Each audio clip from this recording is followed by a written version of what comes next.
Have you ever gone out of your way to help someone only to realize later it was a mistake? You gave them your time, your energy, your loyalty. You stood beside them when they needed support the most. And yet, instead of gratitude, what came back was stress, disappointment, or even betrayal. This is a lesson many people learn far too late. Helping the wrong person doesn't just waste your effort, it slowly drains your peace of mind. Because the truth is, not everyone who asks for help is actually looking for a solution. Some people are looking for attention, some want control, and others simply want someone they can quietly take advantage of. The difficult part is that these patterns are rarely obvious at first. They hide behind sympathy, friendship, and emotional stories, but once you understand how to recognize them, your perspective on people will completely change. In this video, we're going to uncover 5 types of people you should think twice before helping. And stay with me until the end, because the final type is the one that most often deceives kind-hearted people. The first type of person you should be extremely careful helping is the constant victim. Almost everyone has met someone like this. No matter what happens in their life, the story is always the same. They are the victim. If they lose a job, it's because the boss was unfair. If a relationship ends, the other person was toxic. If they make a bad decision, they insist they had no other choice. At first, it's easy to feel sympathy for them. You want to listen. You want to support them. You genuinely hope your encouragement will help them turn things around. But over time, you begin to notice something strange. Despite all the advice, support, and help you give, nothing ever really changes. The problems keep repeating. The same stories return. The same patterns continue. That's because some people aren't actually searching for solutions. What they truly want is validation for staying exactly the same. Psychologists often describe this as a victim mentality, a mindset where a person avoids responsibility by constantly blaming circumstances or other people. And the hidden danger is that when you repeatedly rescue them, you unintentionally strengthen this pattern. Every time you step in to fix their problems, you reinforce the belief that someone else will always save them. Slowly, without realizing it, you become their emotional caretaker. Your energy begins to drain. Your patience wears thin. Your stress increases. But their situation, it stays exactly where it started. Helping someone who refuses to take responsibility is like trying to fill a bucket with a hole in the bottom. No matter how much effort you pour in, it never stays. The second type of person you should be cautious about helping is the energy drainer, someone psychologists sometimes describe as an emotional vampire. This person doesn't just ask for help occasionally. Instead, every interaction with them seems to slowly drain your mental and emotional energy. You might notice a clear pattern. Before speaking with them, you feel calm and normal. But after the conversation ends, you feel strangely exhausted, almost like your energy has been pulled out of you. That's because most conversations with them revolve around the same things: endless complaints, personal drama, constant problems, and a steady stream of negativity. At first, you try to be supportive. You listen carefully and offer thoughtful advice. You suggest practical solutions that might improve their situation. But something frustrating happens. Every solution you suggest is immediately rejected. You offer ideas, and they explain why those ideas won't work. You give encouragement, and they quickly find new reasons why their situation is hopeless. Eventually, you realize something important. This isn't really a conversation about growth or solutions.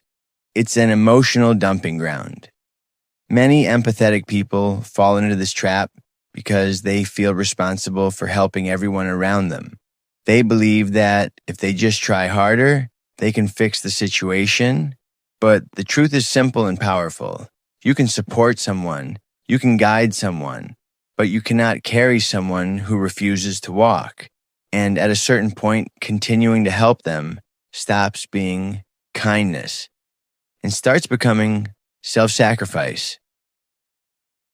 The third type of person you should be very careful about helping is the manipulator. Unlike the constant victim or the energy drainer, manipulators are often much more subtle. In fact, they can be incredibly skilled at appearing vulnerable, misunderstood, or deeply appreciative of you. They might say things like, "Only you really understand me. I don't know what I'd do without you. You're the only person I can truly trust." At first, these words feel like compliments. They make you feel important, needed, valued in a way that most people rarely experience. And that's exactly why this tactic works so well. Slowly, the relationship begins to shift. The requests become more frequent. What started as a small favor turns into bigger expectations. More of your time, more of your emotional energy, more sacrifices on your part.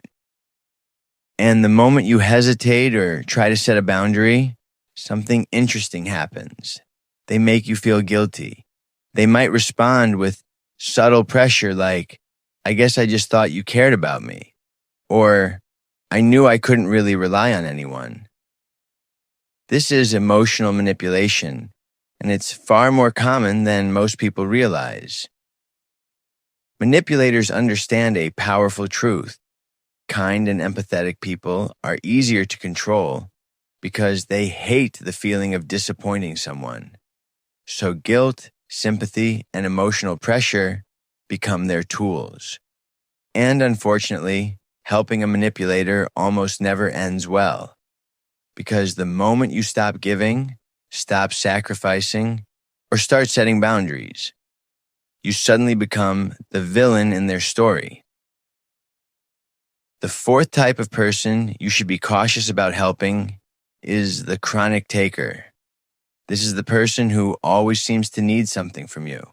Sometimes it's a favor, sometimes it's money, sometimes it's your time, your advice, your connections, or your emotional support. At first, helping them feels natural. After all, supporting people we care about is part of healthy relationships. But if you look closely over time, you'll begin to notice something important is missing: reciprocity. Healthy relationships operate on a sense of balance. Sometimes you're the one giving support, and other times they're the one stepping in to help you. But with a chronic taker, that balance never really exists. The flow only moves in one direction, toward them. They ask, you give. They need, you provide.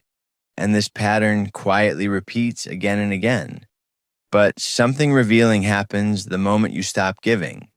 They slowly disappear from your life, or they suddenly become frustrated and resentful. Why? Because in their mind, your kindness was never simply generosity. Over time, it became an expectation. And expectations, when left unchecked, can quietly grow into entitlement. The truth is simple but powerful. Helping someone once or twice is an act of kindness, but constantly giving to someone who never gives back is no longer generosity, it's exploitation. The fifth type of person is often the hardest one to accept, because this isn't always a stranger or a casual acquaintance. Sometimes it's someone you truly care about, a close friend, a partner, or even a family member. This is the person who never really changes. They apologize when things go wrong.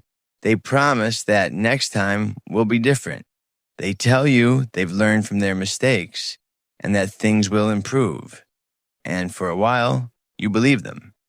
But eventually, the same pattern returns. The same behavior, the same arguments, the same chaos and disappointment. Helping someone like this can become emotionally exhausting because every time you support them, You hope that this time will finally be the turning point.